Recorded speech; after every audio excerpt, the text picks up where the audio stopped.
मेरो है, गोपाल मेरो है, श्री बांके बिहारी नंदलाल मेरो है। बांके बिहारी जय हो तुम्हारी, जय हो तुम्हारी लाला, जय हो तुम्हारी। श्रीमन नारायण नारायण नारायण। हरे कृष्णा कृष्णा कृष्णा हरे हरे, हरे रामा राम राम हरे हरे। हरे कृष्णा कृष्णा कृष्णा हरे हरे, हरे राम राम राम हरे हरे। कौंदलिंगे संवरिया रे, राम जी के चरण में। कौंदलिंगे खवरिया रे, राम जी के चरणन में।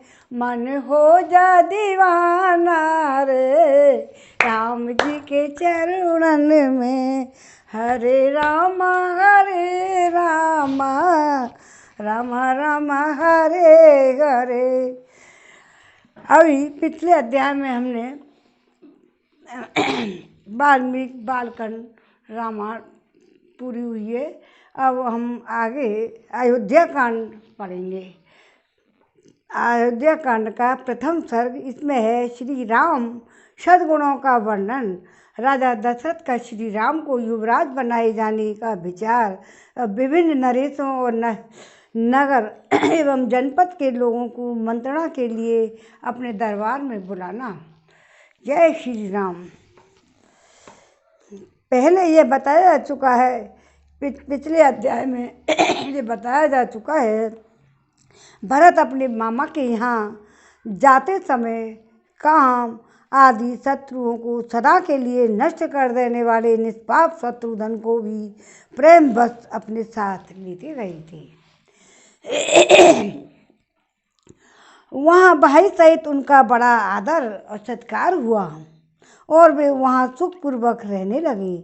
उनके मामा युधाजित जो अश्वयुध के अधिपति थे, उन दोनों पुत्रों से भी अधिक, दोनों पर पुत्र से भी अधिक स्नेह रखते थे और बड़ा लाड प्यार करते थे। यदि भी मामा के यहाँ उन दोनों वीर भाइयों को की सभी इच्छाएं पूर्ण करके उन्हें पूर्णतः तृप्त किया जाता था, तथापि वहाँ रहते हुए भी उन्हें अपने वृद्ध पिता महाराज दशरथ की याद कभी नहीं भूलती थी। महातेजस्वी राजा दशरथ भी परदेश में गए हुए महेंद्र और वरुण के समान पराक्रमी अपने दोनों पुत्र भरत और शत्रुघ्न का सदा स्मरण किया करते थे। अपने शरीर से प्रकट हुई चारों भुजाओं के समान सब चारों ही पुरुष शिरोमणि पुत्र महाराज को बहुत ही प्रिय थे, परंतु उनमें भी महातेजस्वी श्री राम सबकी अपेक्षा अधिक गुणवान होने के कारण समस्त प्राणियों के लिए ब्रह्मा जी की भांति पिता के लिए विशेष प्रीतिवर्धक थे। इसका एक कारण और भी था। वे साक्षात सनातन विष्णु थे और परम प्रचंड रावण के वध की अभिलाषा रखने वाले देवताओं की प्रार्थना पर मनुष्य लोक में अवतीर्ण हुए थे। जय श्री राम। उन अमित तेजस्वी पुत्र श्री रामचंद्र जी से महारानी कौशल्या की वैसी ही शोभा होती थी जैसे वज्रधारी देवराज इंद्र से देव माता अदिति सुशोभित होती है। श्री राम बड़े ही रूपवान और पराक्रमी थे। वे किसी के दोष नहीं देखते थे। भूमंडल में उनकी क्षमता करने वाला कोई नहीं था। वे अपने गुणों से पिता दशरथ के समान एवं योग्य पुत्र थे। वे सदा शांत चित्त रहते और सांत्वना पूर्वक मीठे वचन बोलते थे। यदि उनमें से कोई कठोर बात भी कह देता तो वे उसका उत्तर नहीं देते थे। कभी कोई एक आध बार एक बार भी वह उपकार कर देता तो वे उसके उस एक ही उपकार से सदा संतुष्ट रहते थे। मन को बस में रखने के कारण किसी के सैकड़ों अपराध करने पर भी उसके अपराधी को याद नहीं रखते थे। अर्थशास्त्रों के अभ्यास के लिए उपयुक्त समय में भी कभी बीच बीच में अवसर निकालकर वे उत्तम चरित्र में ज्ञान तथा अवस्था में बड़े चढ़े सत्पुरुषों के साथ ही सदा बातचीत करते तथा उनसे शिक्षा लेते थे। वे बड़े बुद्धिमान थे और सदा मीठे वचन बोलते थे। अपने पास आए हुए मनुष्यों से पहले स्वयं ही बात करते, ऐसी बातें मुंह से निकालते जो उन्हें प्रिय लगें। बल और पराक्रम संपन्न होने पर भी अपने महान पराक्रम के कारण उन्हें कभी गर्व नहीं होता था।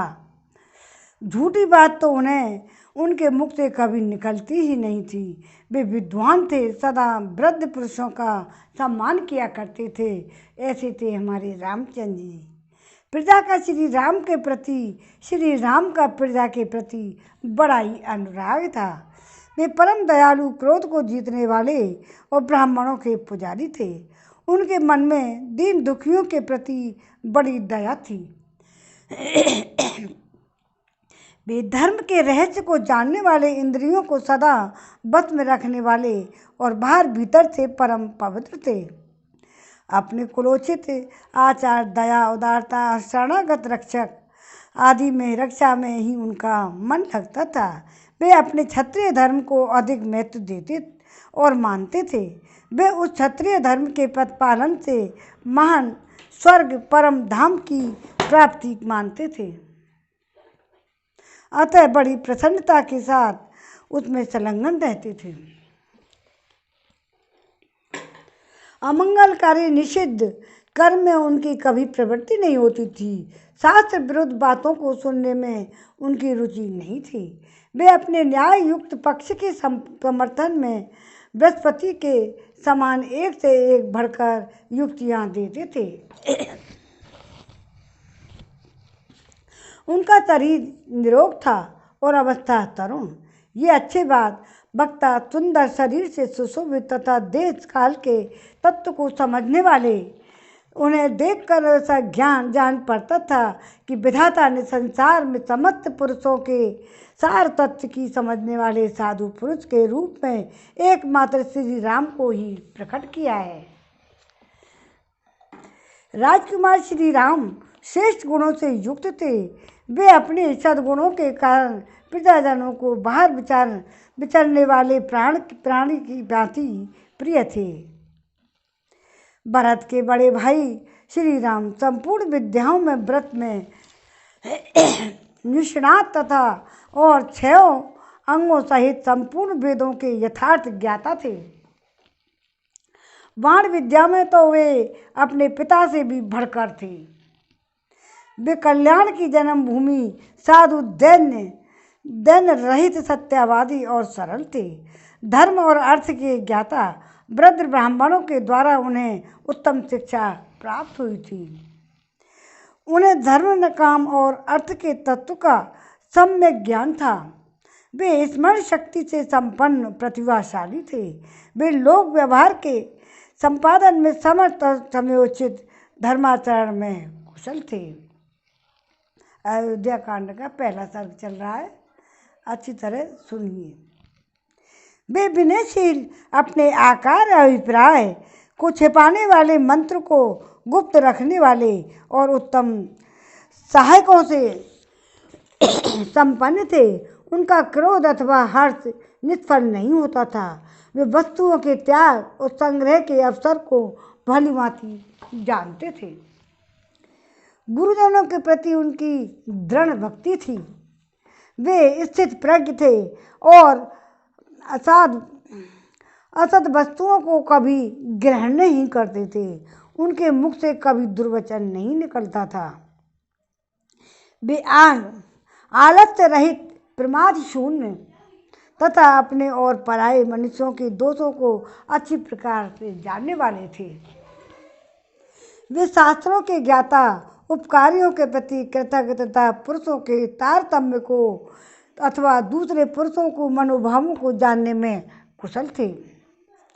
यथा योग्य निग्रह और अनुग्रह करने में पूर्ण चतुर थे। उन्हें सत्पुरुषों के संग्रह और पालन तथा दुष्ट पुरुषों के निग्रह के अवसरों का ठीक ठीक ज्ञान था।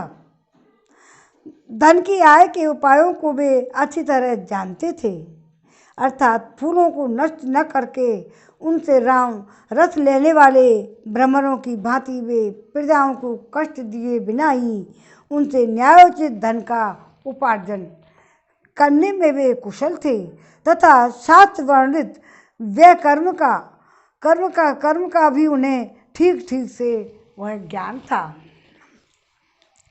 उन्होंने सब प्रकार के अर्थ समूह तथा संस्कृत, प्राकृत और भाषाओं को से मिश्रित नाटक आदि के ज्ञान निपुणता प्राप्त की थी।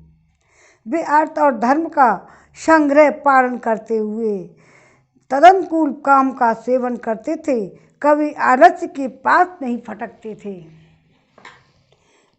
विहार, क्रीड़ा और मनोरंजन के उपायों में आने वाले संगीत, वाद्य और चित्रकारी आदि शिल्पों के भी वे विशेषज्ञ थे। अर्थों के विभाजन का भी उन्हें सम्यक ज्ञान था। वे हाथियों और घोड़ों पर चढ़ने और उन्हें भांति भांति की चालों की शिक्षा देने में भी वो निपुण थे। श्री रामचंद्र जी इस लोक में धनुर्वेद के सभी विद्वानों में श्रेष्ठ थे। अतिरथी वीर भी और उनका विशेष सम्मान किया करती थी। शत्रु सेना पर आक्रमण और प्रहार करने में वे विशेष कुशल थे। सेना संचालन की नीति में उन्होंने अधिक निपुणता प्राप्त की थी।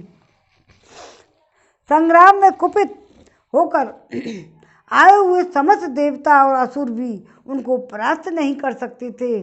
उनमें दोष दृष्टि का सर्वथा अभाव था। वे क्रोध को जीत चुके थे।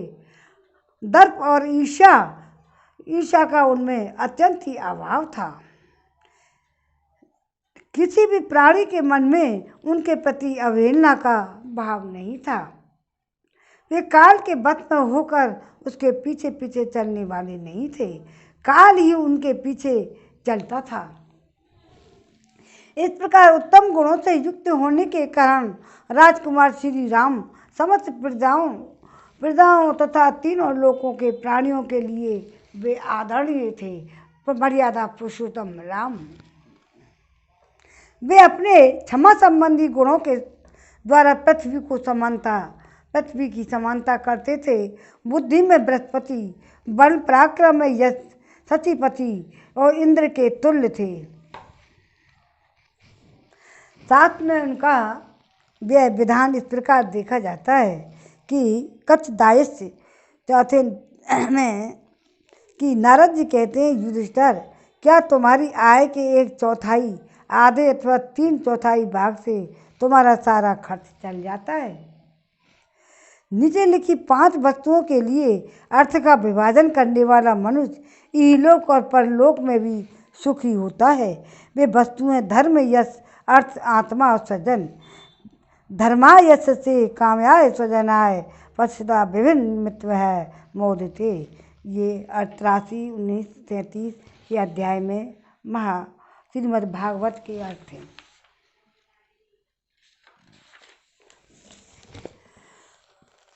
अब जैसे सूर्य अपनी किरणों से प्रकाशित होते हैं, उसी प्रकार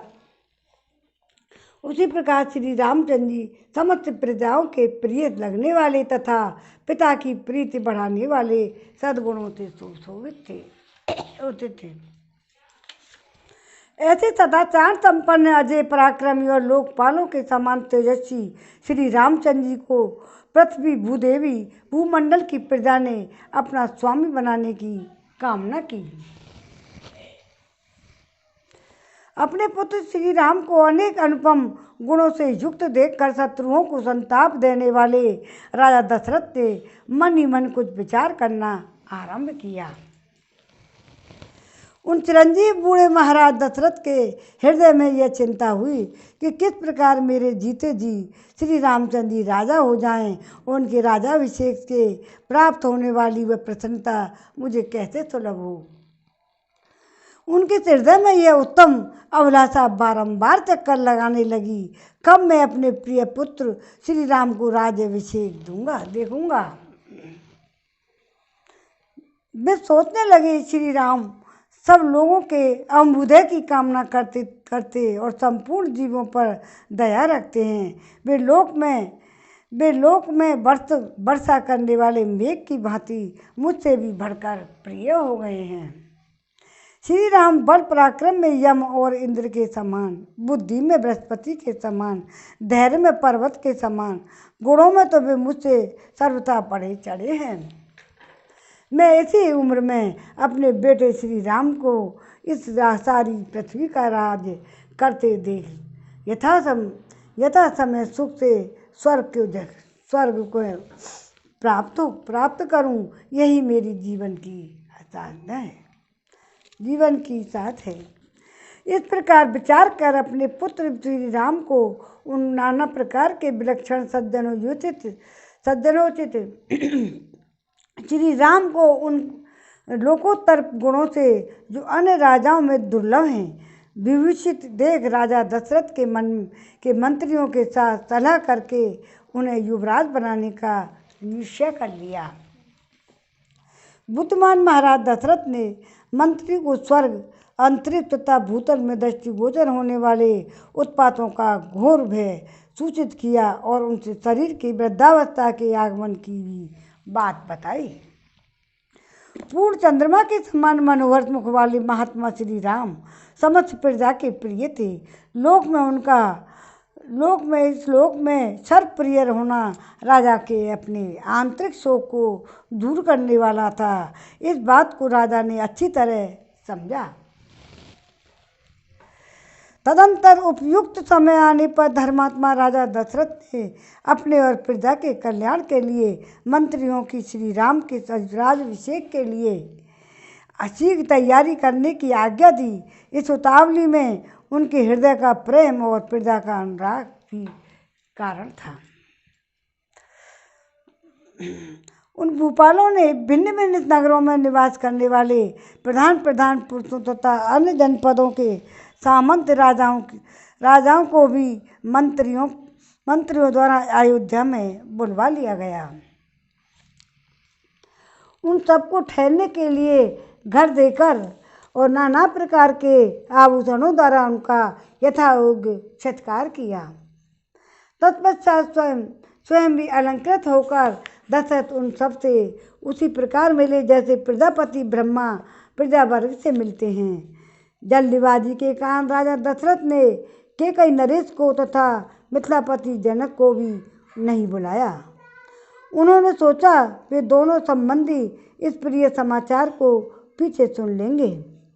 तदंतर शत्रु नगरी को पीड़ित करने वाले राजा दशरथ तथा दरबार में आ बैठे और तब कैकेयी और जनक को छोड़कर शेष सभी लोकप्रिय नरेशों ने राजसभा में प्रवेश किया। वे सभी नरेश राजा द्वारा दिए गए नाना प्रकार के सिंहासनों पर उन्हीं की ओर मुंह करके विनीत भाव से बैठे थे। राजा से सम्मानित होकर विनीत भाव से उन्हीं के आसपास बैठे हुए सामंत नरेशों तथा नगर और जनपद के निवासी मनुष्यों से घिरे हुए महाराज दशरथ उस समय देवताओं के बीच में विराजमान सहस्त्र नेत्रधारी भगवान इंद्र के समान शोभा पा रहे थे।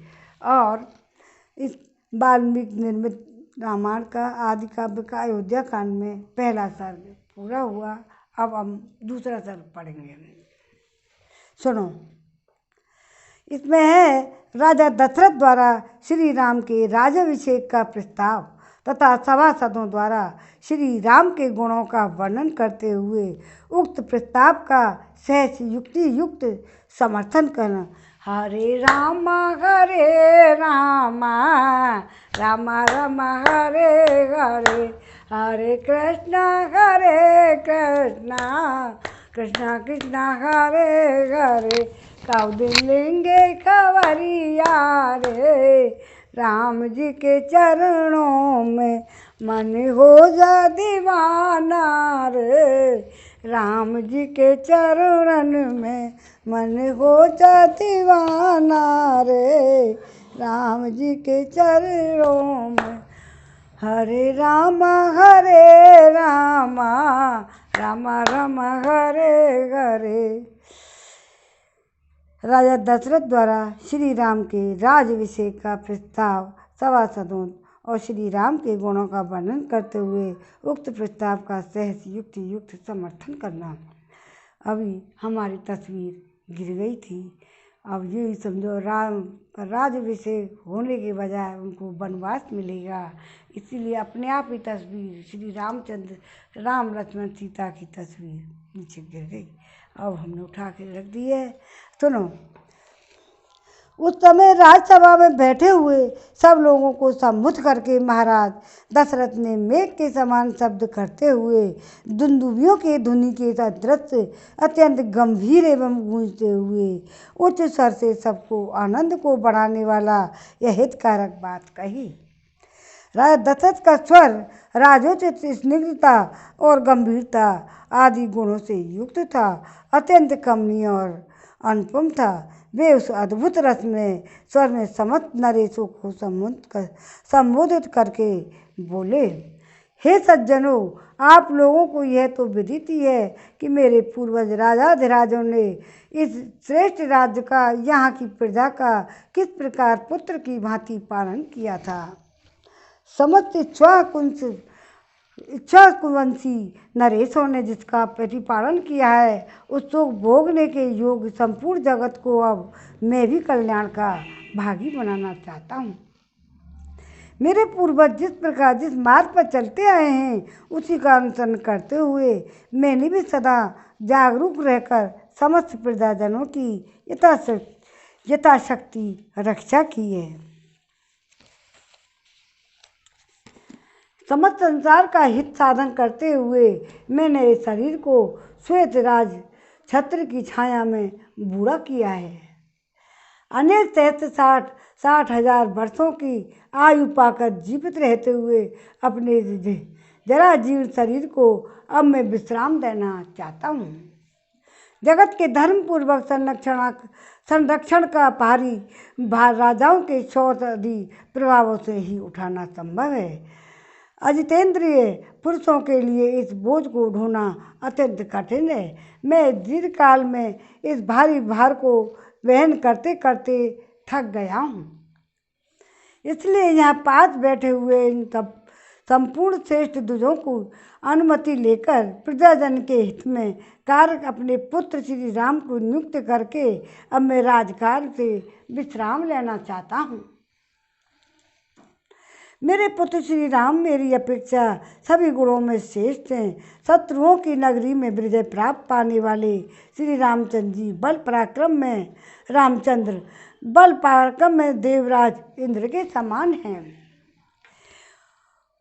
पुरुष नक्षत्र से युक्त चंद्रमा की भांति समस्त कार्यों से साधन में कुशल तथा धर्मात्मा में श्रेष्ठ पुरुष शिरोमणि श्री रामचंद्र को मैं कल प्रातःकाल पुष्य नक्षत्र में युवराज के पद पर नियुक्त करूँगा।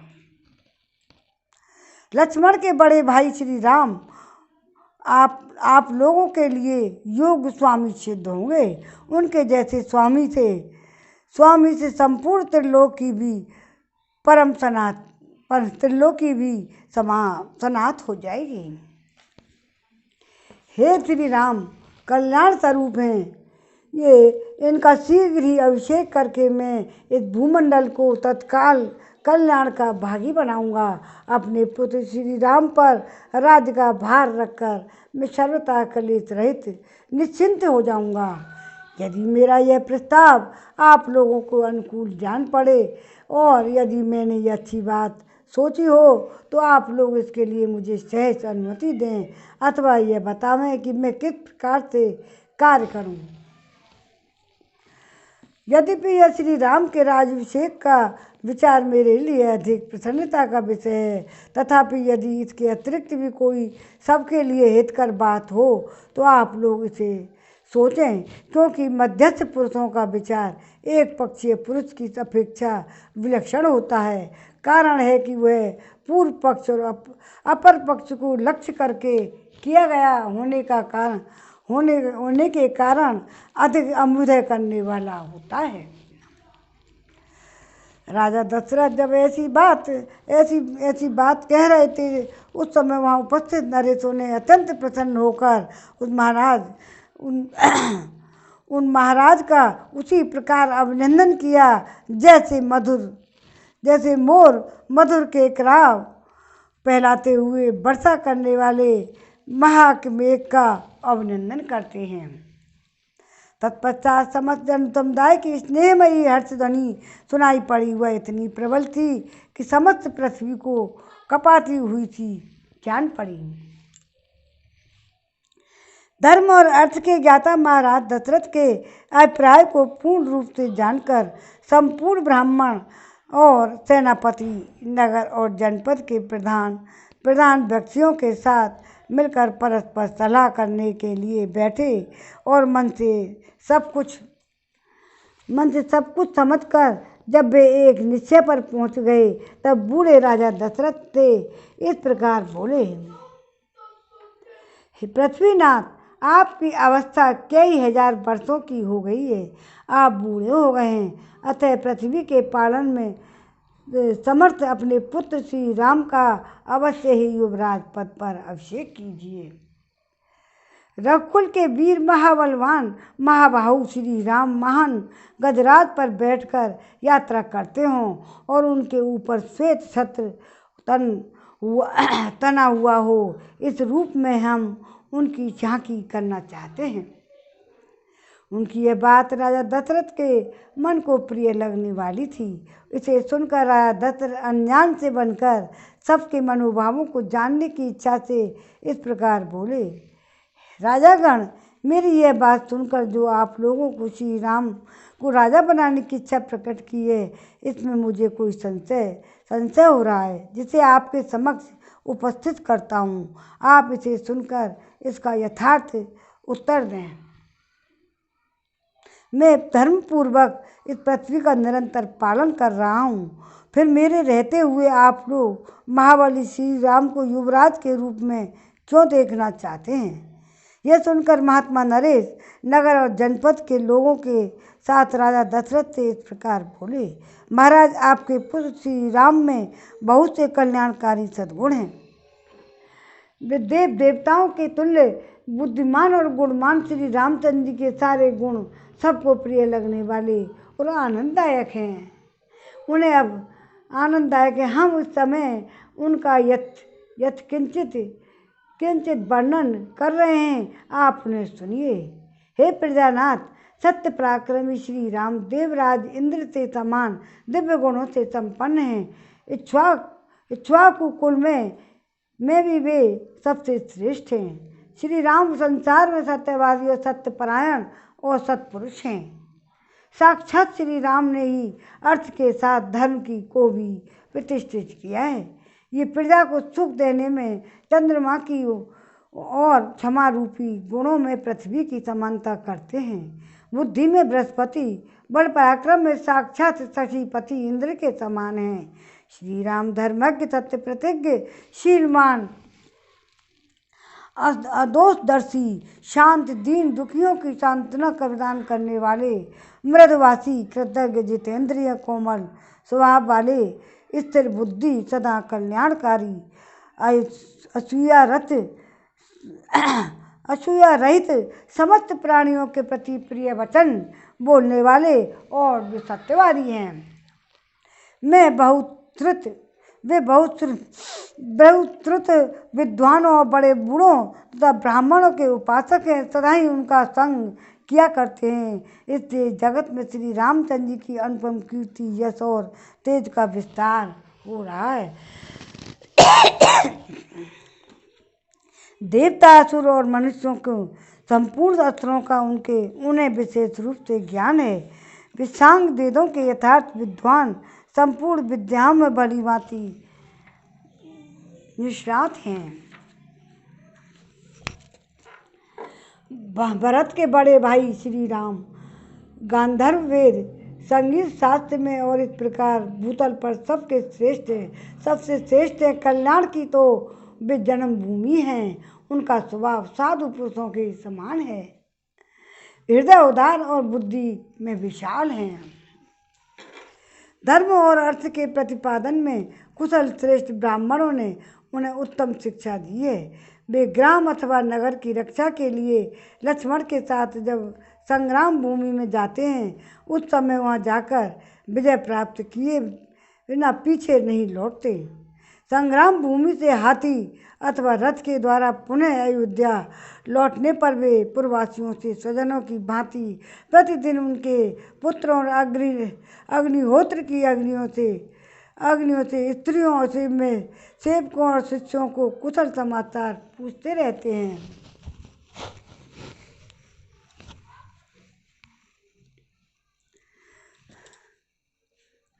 जैसे पिता अपने औरत पुत्रों का कुशल मंगल पूछता है, उसी प्रकार वे समस्त पूर्ववासियों को क्रम से उनका सारा समाचार पूछा करते हैं। पुरुष सिंह श्री राम ब्राह्मणों से सदा पूछते रहते हैं कि आपके शिष्य आप लोगों की सेवा करते हैं या नहीं। क्षत्रियों से यह जिज्ञासा करते हैं कि आपके सेवक कवच आदि की सुसज्जित हो आपकी सेवा में तत्पर रहते हैं या नहीं। नगर के मनुष्यों पर संकट आने पर वे बहुत दुखी हो जाते हैं और उन सब के धर्म में सब प्रकार के उत्सव होने पर उन्हें पिता की भांति प्रसन्नता होती है। वे सत्यवादी महान धनुर्धर वृद्ध पुरुषों के सेवक और जितेंद्रिय हैं। श्री राम पहले मुस्कुराकर वार्तालाप आरंभ करते हैं। उन्होंने संपूर्ण हृदय से धर्म का आश्रय ले रखा है। वे कल्याण का सम्यक आयोजन करने वाले हैं। निंदनीय बातों की चर्चा में उनकी कभी रुचि नहीं होती है। उत्तरोत्तर उत्तम युक्ति देते हुए वार्तालाप करने में वे साक्षात बृहस्पति के समान हैं। भगवान राम के गुणों का बहुत ही यशोगान हो रहा है। उनकी बाहें सुंदर हैं, आंखें विशाल, कुछ लालमा लिए हुए हैं। ये साक्षात विष्णु की भांति शोभा पाते हैं। जय श्री राम। संपूर्ण लोगों को आनंदित करने वाले श्री राम शूरता, वीरता, पराक्रम आदि के द्वारा सदा प्रजा का पालन करने में लगे रहते हैं। उनकी इंद्रियां राग आदि दोषों से दूषित नहीं होती। इस पृथ्वी पर की तो बात ही क्या, वे संपूर्ण त्रिलोकी की भी रक्षा कर सकते हैं। उनका क्रोध और प्रसाद कभी व्यर्थ नहीं होता।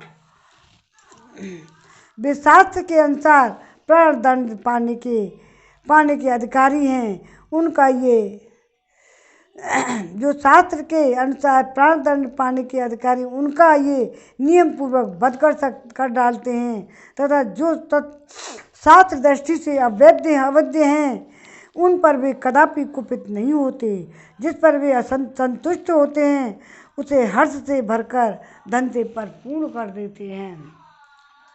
समस्त प्रजाओं के लिए कमनीय तथा मनुष्यों का आनंद बढ़ाने वाले मन और इंद्रियों के संयम आदि सद्गुणों द्वारा श्री राम वैसे ही शोभा पाते हैं जैसे तेजस्वी सूर्य अपनी किरणों से सुशोभित होते हैं।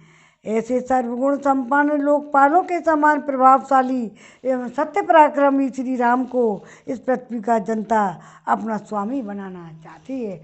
जय श्री राम। हमारे सौभाग्य से आपके वे पुत्र रघुनाथ जी प्रजा का कल्याण करने में समर्थ हो गए हैं तथा आपके सौभाग्य से वे मरीच नंदन कश्यप की भांति पुत्रोचित गुणों से संपन्न हैं। देवताओं से असुरों मनुष्यों गंधर्व और नागों में प्रत्येक वर्ग के लोग इस राज्य और राजधानी में भी बाहर भीतर अपने आने जाने वाले नगर जनपद के सभी लोग सुविख्यातशील स्वभाव वाले श्री रामचंद्र जी के लिए सदा ही बल आरोग्य और आयु की शुभकामना करते हैं। इस नगर की बूढ़ी और युवती सब तरह की स्त्रियां सवेरे और सायंकाल में एकाग्रचित्त होकर परम उदार श्री रामचंद्र जी की युवराज होने के लिए देवताओं से नमस्कार पूर्वक प्रार्थना किया करती हैं। हे देव, उनकी ये प्रार्थना आपकी कृपा प्रसाद से पूर्ण होनी चाहिए। नृपश्रेष्ठ जो नील कमल के समान श्याम कांति से सुशोभित और समस्त शत्रुओं का संहार करने में समर्थ हैं, आपके इन ज्येष्ठ पुत्र श्री राम को इस युवराज पद पर विराजमान देखना चाहते हैं। अतः वरदायक महाराज, आप देवादिदेव श्री विष्णु के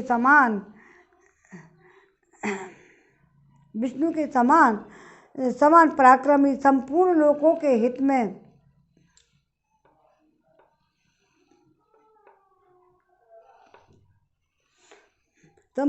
के हित में संलग्न रहने वाले महापुरुषों को सेवित करने अपने पुत्र श्री रामचंद्र जी का इतना शीघ्र हो सके प्रसन्नता पूर्वक राज्याभिषेक कीजिए।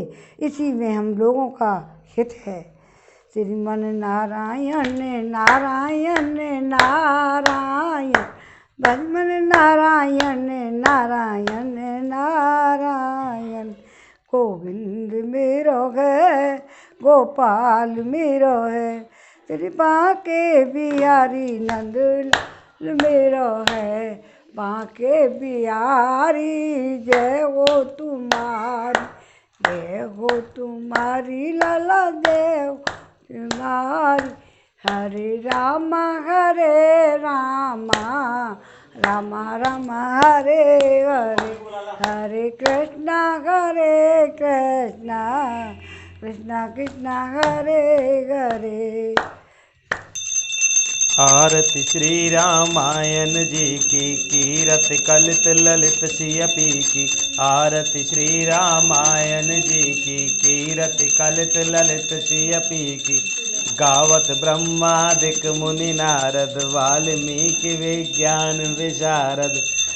सुख सनकादि शेष अर सारद, वरन पवन सुत कीरतनी की। आरती श्री रामायण जी की, कीरत कलित ललित सियपी की।